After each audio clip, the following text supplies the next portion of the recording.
At a Senate Health, Education, Labor, and Pension hearing on July 30th, Senator Sanders of Vermont introduced the Employee Ownership Financing Act, which would establish an Office of Employee Ownership. The new office would administer a $500 million loan program aimed at helping create employee stock ownership plans, otherwise known as ESOPs. Here's more about what he had to say. We live in a moment in American history where we have more income and wealth inequality than we've ever had, where we have more concentration of ownership than we've ever had.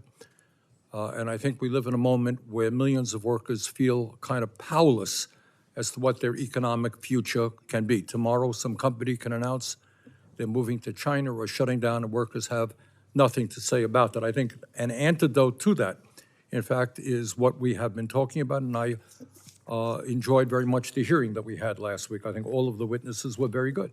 How do you empower workers? How do you create a climate where workers themselves are involved in the decision-making process so that they're not just cogs in a machine?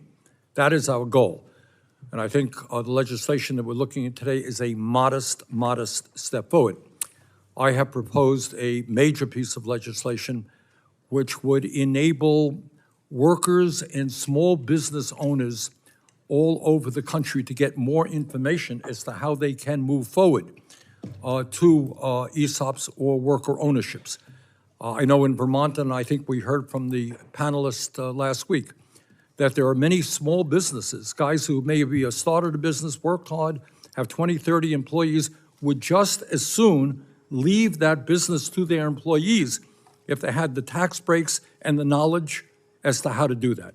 So we need a bank of financial support from the federal government to help those workers and those employees move forward. We're not doing that today, and I hope we will do that in the near future.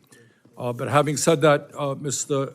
Chairman, I will be supporting the pieces of legislation. For more clips like this, stay tuned to Congress Clips.